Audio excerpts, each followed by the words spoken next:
Se vocês viram o ensaio deles, isso mesmo. Agora hoje eu gostei. Hoje foi uma benção que... Isso mesmo. Queridos, nós estamos aí nesse terceiro encontro nosso, nessa série de mensagens, Escolhas para um Novo Tempo.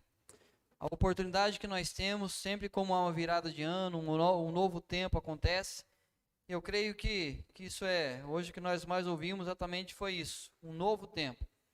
Hoje as entrevistas, quem acompanhou a questão da vacina, quantas pessoas falaram que agora nós temos um novo tempo pela frente.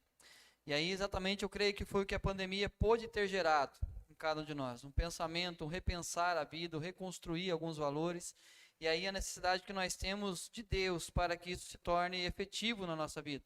Que não fique apenas nos pensamentos, nas vontades, senão sempre é preciso uma nova oportunidade. Mas eu creio que esse tempo é um tempo que nós temos de buscar esse renovo na presença de Deus e experimentar a vontade de Deus sobre a vida de cada um de nós. E exatamente a intenção dessa série, Escolhas para um Novo Tempo.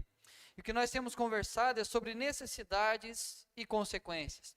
Aquilo que as escolhas que eu faço que podem ser firmadas nas minhas necessidades ou podem ser firmadas a partir do que eu vejo nas consequências que essas escolhas podem trazer sobre a minha vida.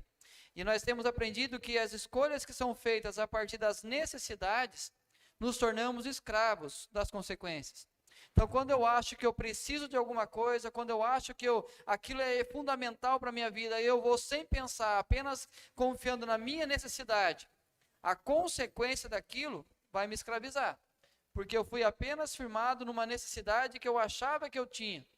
E aí então, quando nós olhamos as consequências, e eu parto das consequências para fazer as minhas escolhas, aí eu vou chegar à seguinte conclusão, do que eu realmente tenho necessidade.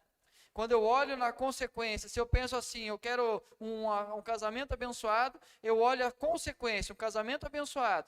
Aí sim eu vou fazer as escolhas para construir essa realidade no meu casamento. Mas quando eu olho apenas a necessidade, eu tenho o direito de ser feliz. E aí nós percebemos quantos casamentos são desfeitos apenas pela realidade do desejo nosso de sermos felizes. E não olhamos as consequências dos nossos atos. Mas quando nós entendemos o que nós realmente precisamos, nós vamos saber de quem nós dependemos. Então, para que as coisas, como aprendemos na semana passada, para que sejamos bem-aventurados, sejamos bem-sucedidos em todas as coisas, nós vamos depender daquele que pode fazer com que isso se torne real na nossa vida, que é a dependência de Deus, que foi a nossa primeira conversa aqui no primeiro domingo, dependência exclusiva de Deus em nossa vida. E domingo passado nós falamos sobre essa realidade. Tudo bem, eu quero depender de Deus. Eu quero saber exatamente que Deus venha agir na minha vida. Mas como que eu sei que Deus vai direcionar a minha vida? E nós aprendemos que são escolhas induzidas pela palavra de Deus. É a palavra de Deus que orienta, ela que nos dá a direção, ela que nos dá os princípios corretos para que nós possamos buscar aquilo que é da vontade de Deus. E nós sempre começamos sobre esta realidade, soberania divina e liberdade humana. Duas coisas que parecem não caminharem juntas. Como nós vimos agora há pouco, que os pensamentos de Deus, os caminhos de Deus não são iguais aos nossos. Mas é interessante que o que o profeta está dizendo é que Deus é soberano, que Deus é Senhor sobre todas as coisas. E aquilo que Ele determinou na sua palavra sempre vai acontecer. Era essa escolha que Israel teve que fazer quando estava saindo do Egito, e eles passam pelo deserto e agora vão entrar na terra prometida. E a palavra de Deus àquele povo é, vocês irão escolher a bênção ou a maldição. Se vocês entrarem nessa nova terra, e obedecerem à minha voz, andarem segundo os meus preceitos ou aquilo que eu tenho ensinado a vocês, vocês receberão a bênção. Mas se vocês entrarem e se misturarem com os outros povos e servirem a outros deuses, vocês irão colher a maldição. O que Deus tem para nós é a bênção. E se eu escolho andar segundo a vontade dele, é a bênção que vem sobre a minha vida. Mas se eu não andar de acordo com a vontade dele, o caminho dele é esse, o caminho abençoado é esse. Eu estou andando por esse caminho, a bênção de Deus não virá sobre cada um de nós. Mas a questão é que Deus nos dá liberdade para escolhas. Deus nos dá liberdade e capacidade para ver aquilo que nós iremos optar na vida. Mas a grande questão é o quanto que essa liberdade vai nos direcionar em caminhos bons. E é por isso que se faz necessário depender sempre de Deus. E aí entendendo que a soberania divina está o tempo todo agindo sobre a nossa história. Então essa liberdade humana, nós podemos sim fazer escolhas, mas ela é submissa à autoridade, à soberania de Deus. Mas como que nós podemos fazer com que essas duas realidades venham viver essa convergência? Como que a soberania divina e a escolha humana, a liberdade humana, a nossa escolha, possam caminhar juntas? Ou como buscar a orientação de Deus para as nossas escolhas? Então, se há essa realidade de liberdade e soberania, como que nós podemos encontrar uma maneira de viver debaixo da vontade de Deus, fazendo as nossas escolhas? Há uma única forma, através da prática constante da oração. Se eu quero a soberania de Deus sobre a minha vida, e eu fazer escolhas que estejam de acordo com a vontade de Deus, eu preciso aprender a praticar constantemente a oração na minha vida. Constantemente aprender a apresentar diante de Deus a minha vida, a minha família, os meus questionamentos, os meus anseios, para que Deus possa então falar ao meu coração e me ensinar através do Espírito Santo, através da sua palavra, aquilo que Ele espera, aquilo que Ele deseja que eu venha escolher para a minha vida. Então, se nós queremos que a soberania divina venha mover sobre a nossa vida e as nossas escolhas estejam de acordo com a vontade de Deus, eu preciso aprender a ter uma vida prática de oração. E é interessante que nós oramos, todos nós aprendemos desde criança a oração do Pai Nosso, que é exatamente isso: a soberania divina, venha a nós o teu reino, seja feita a tua vontade. É exatamente essa realidade que Jesus nos ensina na oração do Pai Nosso. Ensina-nos que nós temos que depender da soberania dEle, e a soberania dEle venha sobre a nossa vida. Mas para que ela venha, nós temos que aprender a praticar a oração. E é sobre isso que nós iremos conversar essa noite. A busca por orientação por meio da oração. Aprender a colocar a nossa vida na presença de Deus e buscar essa orientação divina. Assim como o domingo passado, hoje nós iremos também aprender através da carta de Tiago, capítulo 1, do versículo 5 ao versículo 8. Tiago 1, 5 a 8.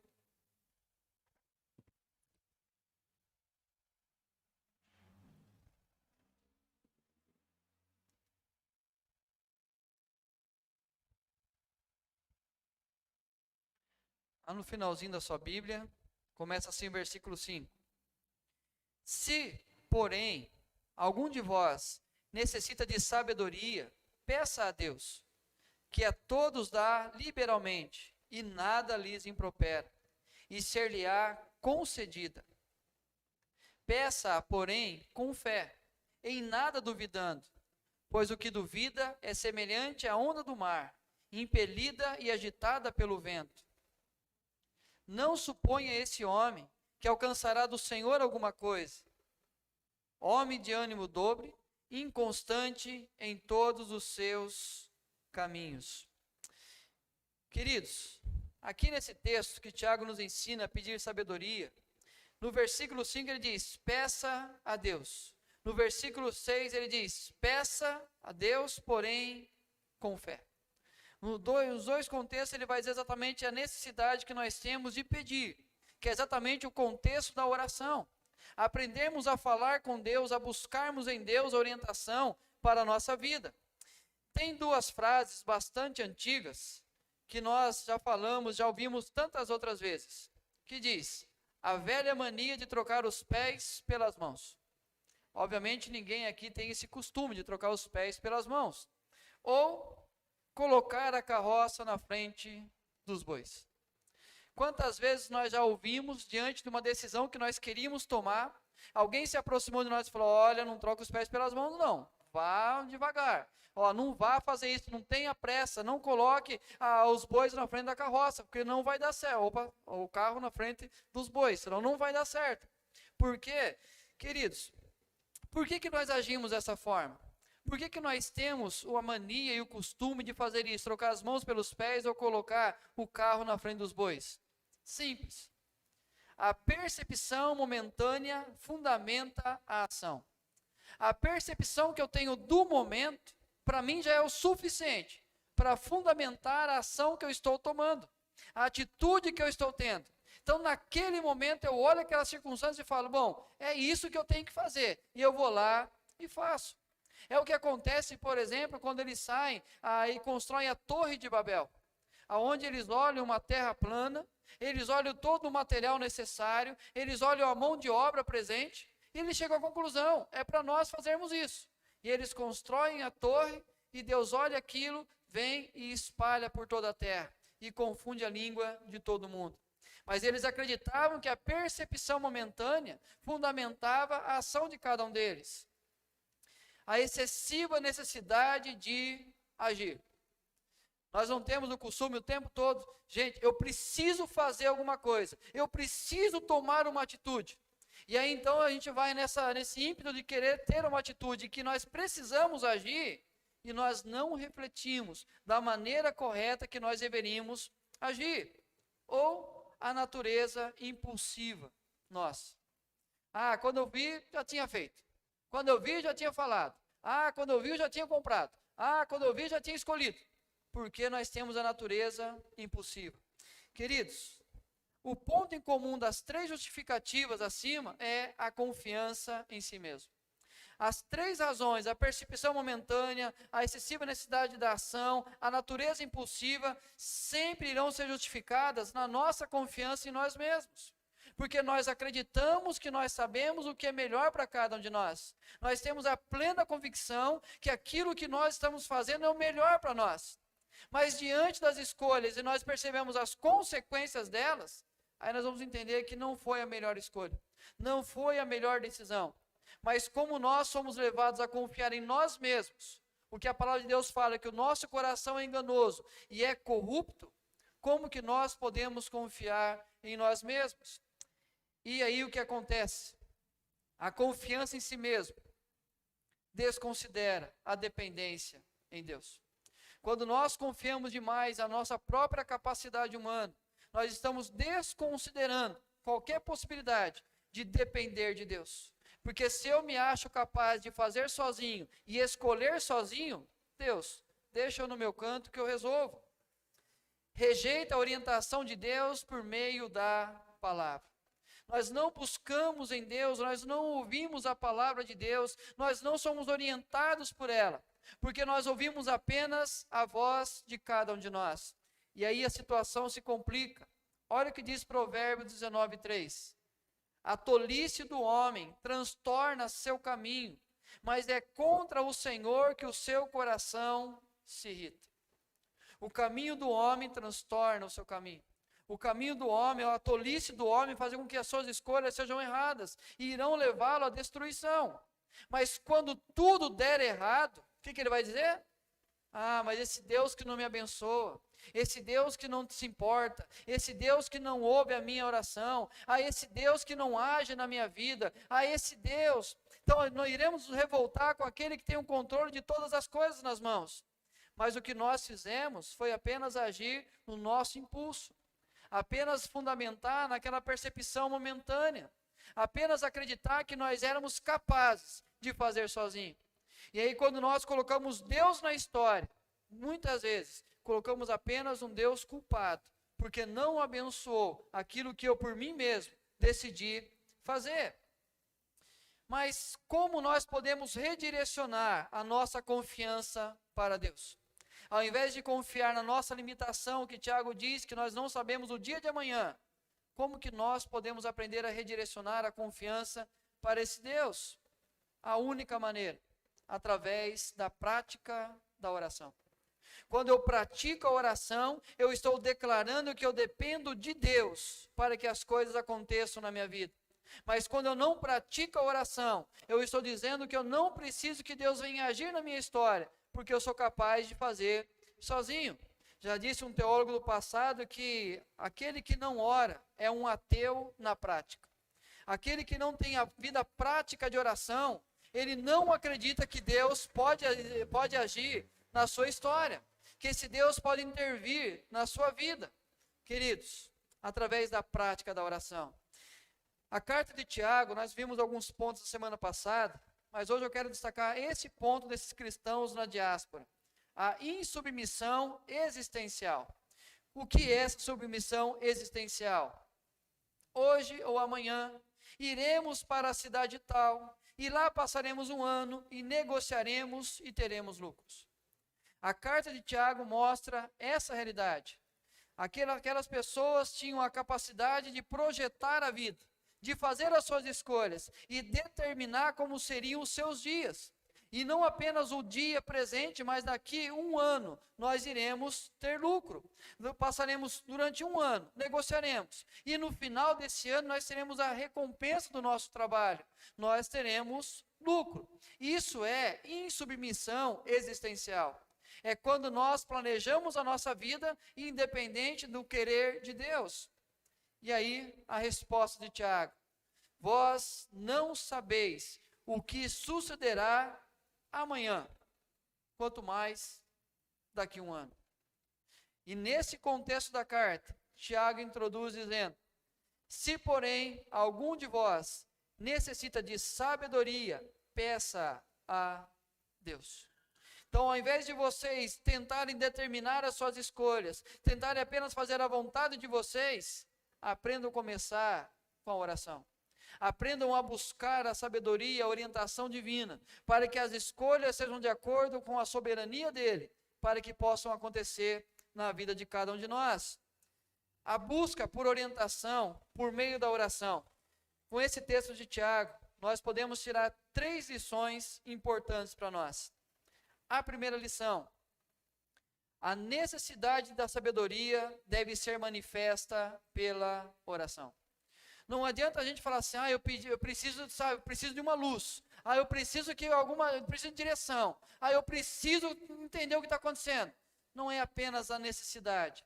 Mas quando nós temos a necessidade da sabedoria, isso deve gerar em nós a prática da oração. Isso deve nos levar à presença de Deus para que nós possamos apresentar a Ele o nosso desejo e a nossa necessidade de sabedoria. É o que Tiago está dizendo.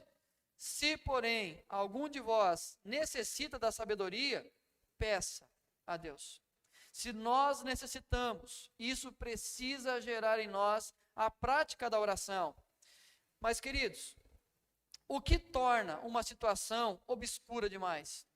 O que torna uma situação que nós não podemos enxergar com clareza? De tal forma que nós não podemos fazer uma escolha. Como nós estivéssemos nos dirigindo, por exemplo, no escuro, com o farol apagado, ou numa neblina, que nós não sabemos aonde está a estrada, aonde está a pista, e nós não podemos decidir se é para a direita, se é para a esquerda, ou se é na direção a continuar reto. Mas o que tem tornado as nossas decisões, as escolhas, de forma tão obscura? As provações e dificuldades. Tiago fala isso no começo da sua carta, que eles passavam por provações e por lutas. Eles tinham essa realidade, por isso eles estavam na diáspora, por isso eles estavam fora da Judeia, por isso eles estavam em lugares diferentes, planejando estar em outros lugares para poder conquistar a vida deles. Então, muitas vezes, as nossas provações e as nossas dificuldades nos impedem de fazer as escolhas corretas, porque vão nos cegar, vão embaçar a nossa visão. E se nós tomarmos decisões no momento precipitado de provação e dificuldade, nós podemos nos arrepender depois. A limitação existencial.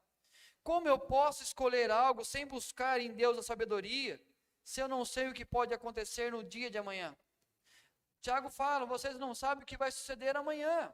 A nossa vida é como neblina, é como a folha que cai, murcha e cai e acabou.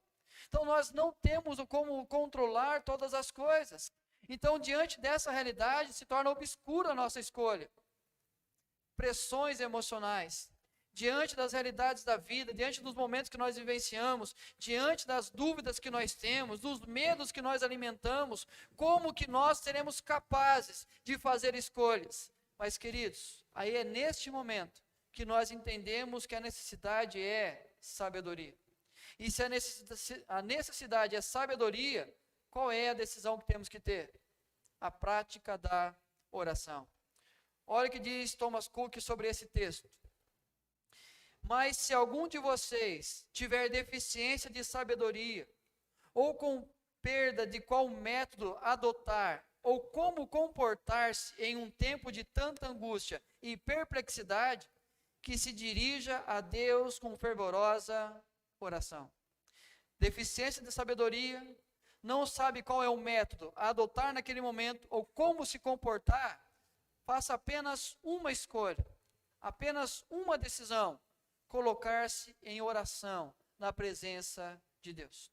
Se a situação é contrária e a cegueira vem e nós não conseguimos enxergar, queridos, a necessidade de sabedoria, a primeira escolha: ore, fale com Deus sobre aquele assunto. Segundo ponto: desejar o melhor fim e agir da melhor forma exige oração. Se nós queremos o melhor fim para as coisas e a melhor forma de agir, não tem outra maneira a fazer a não ser começar pela oração. Se nós queremos que as consequências sejam abençoadas, se nós queremos que no final sejamos felizes, bem-aventurados, bem-sucedidos, e nós queremos fazer da melhor forma, isso vai exigir de nós a prática da oração,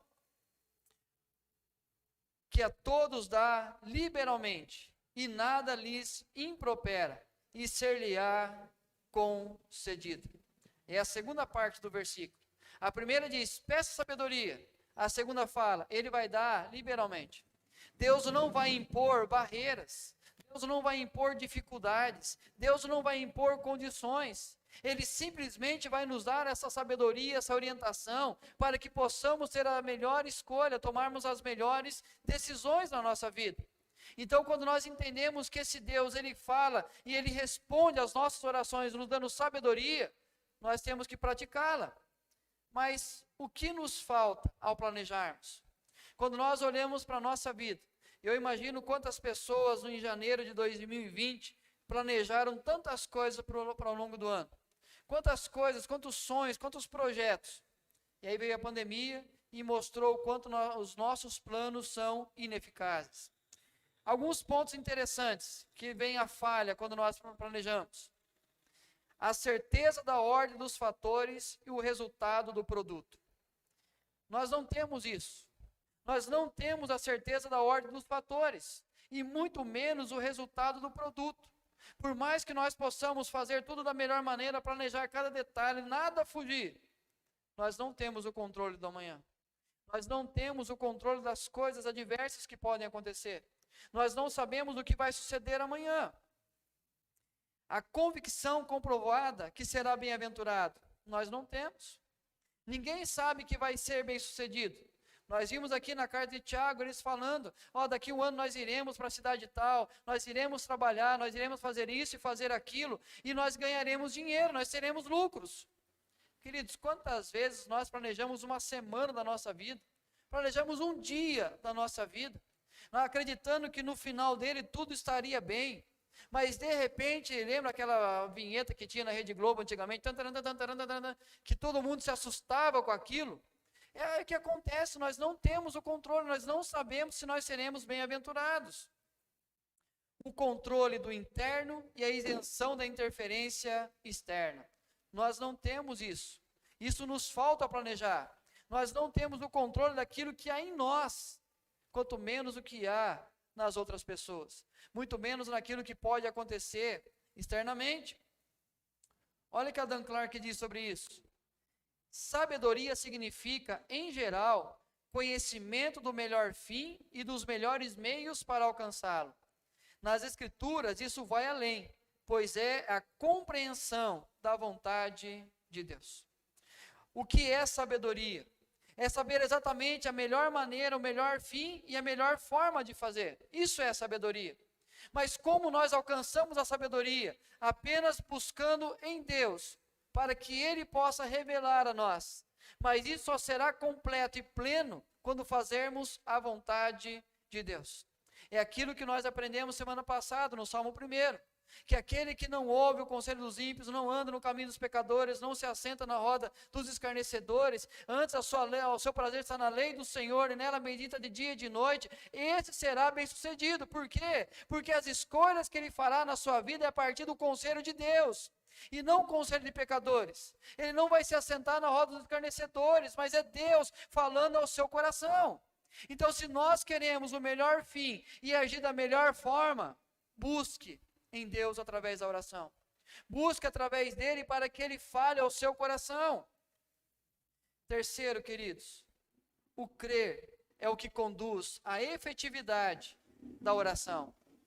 O crer é que conduz o fato da oração se tornar efetiva na nossa vida. Às vezes nós oramos, mas termina a nossa oração e fala, seja o que Deus quiser. Está na mão de Deus. Mas aquilo não é fé, aquilo não é crença. Aquilo que muitas vezes nós vemos em filmes, por exemplo, quando alguém fala assim, se alguém está ouvindo, se por acaso o Senhor existe, e parece que a gente não tem coragem de fazer assim, mas a prática da nossa oração reflete isso, porque nos falta a fé. Olha o que ele diz, peça porém com fé, em nada duvidando, pois o que duvida é semelhante à onda do mar, impelida e agitada pelo vento. Se nós queremos pedir a Deus sabedoria, nós temos que ter fé, que Ele vai conceder a sabedoria.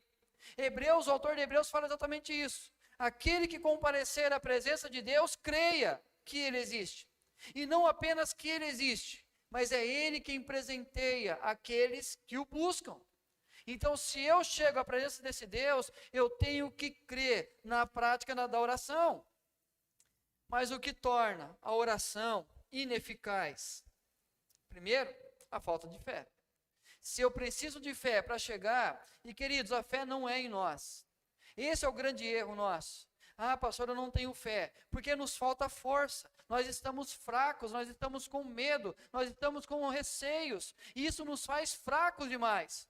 Mas não depende da fé em mim, não depende da confiança em mim. É aquilo que eu sempre falo aqui com a igreja. Não depende de quem ora, mas de quem ouve.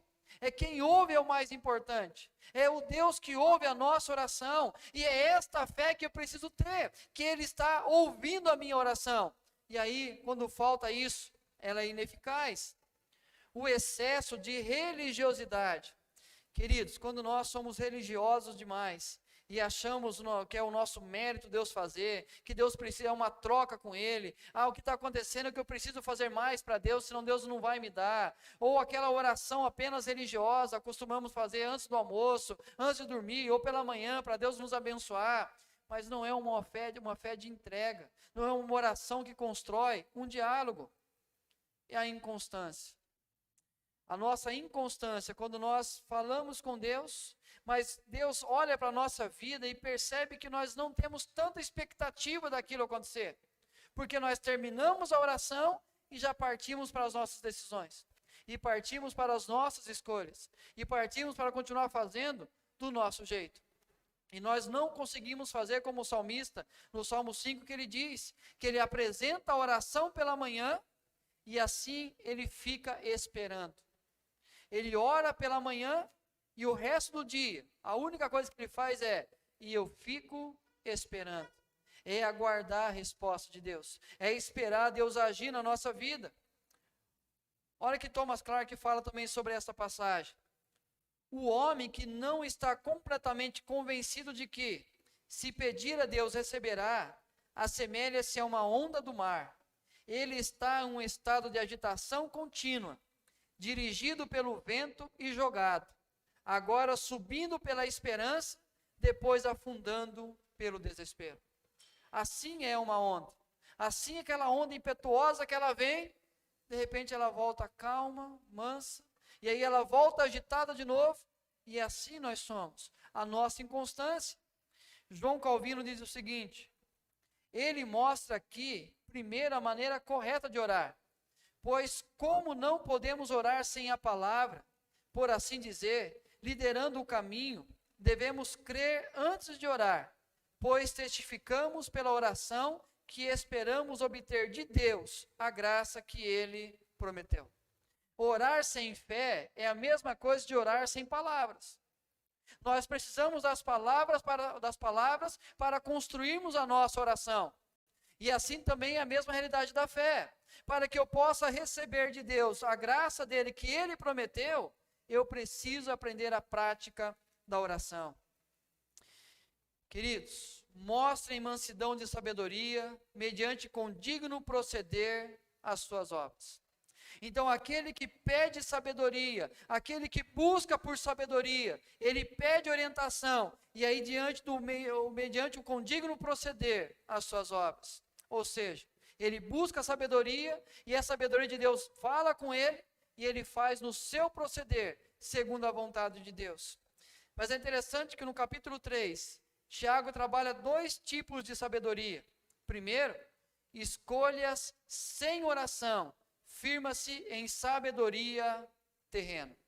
Presta atenção nisso. As escolhas que nós fazemos sem antes falar com Deus, são escolhas na sabedoria terrena. E olha como é a sabedoria terrena. Se, pelo contrário, tendes em vosso coração inveja amargurada e sentimento faccioso, nem vos glorieis disso, nem mintais contra a verdade. Esta não é a sabedoria que desce lá do alto, antes é terrena, animal e demoníaca. Quando nós tomamos decisões baseadas em escolhas nossas, apenas firmando nesses tipos de sentimentos, é a hora que nós fazemos escolhas terrenas. E Deus não faz parte disso. Deus não vai abençoar as escolhas que nós tomamos firmado na inveja amargurada, no sentimento faccioso, no desejo de vanglória, ao mentindo contra a verdade. Não vai abençoar. Mas a segunda forma é a sabedoria do alto. Como é a sabedoria do alto? A sabedoria, porém, lá do alto é, primeiramente, pura, depois, pacífica, indulgente, tratável, plena de misericórdia e de bons frutos, imparcial e sem fingimento. É exatamente a direção divina para a vida de cada um de nós. Queridos, quero fazer as escolhas a partir da oração é aprender a dizer, se o Senhor quiser, faremos isto ou aquilo. É isso que Tiago conclui, no capítulo 4, quando ele fala sobre pessoas que fazem escolhas por si mesmos, mas eles precisam aprender, se o Senhor quiser. Queridos, isso é fazer escolhas a partir da oração.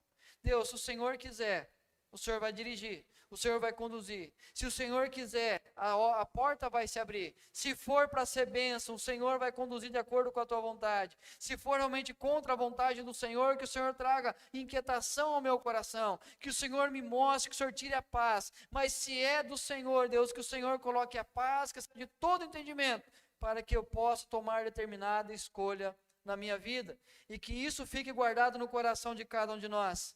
Fazer as escolhas a partir da oração é aprender a dizer, se o Senhor quiser, faremos isto ou aquilo. Que Deus nos abençoe e que diante da necessidade da oração, da sabedoria, que nós possamos partir para a prática da oração. Eu quero orar com vocês, em cima do que nós ouvimos, pedindo a Deus que nos conceda a graça da sabedoria. Vamos orar? Pai, o Senhor sabe, ó Deus, o quanto nós precisamos de sabedoria. Muitas vezes nós achamos que não precisamos porque confiamos em nós mesmos. Mas nós não queremos agir, ó Deus, com sabedoria terrena, mas queremos a sabedoria do alto. Nós queremos, ó Deus, saber qual é o melhor fim e qual é a melhor forma. Para que isso seja possível, é apenas através da busca dessa orientação, essa busca, ó Deus, da tua vontade sobre a nossa vida. E assim, neste momento, pedimos ao Senhor, ó Deus, conceda-nos sabedoria, para que as nossas escolhas sejam firmadas apenas na tua vontade. E assim possamos colher os frutos nessa bem-aventurança, de sermos bem-sucedidos, porque fazemos segundo a vontade do Senhor, ó Deus. Conceda a cada um de nós sabedoria do alto. É o que nós pedimos nessa noite, ó Pai, em nome do Senhor Jesus. Amém.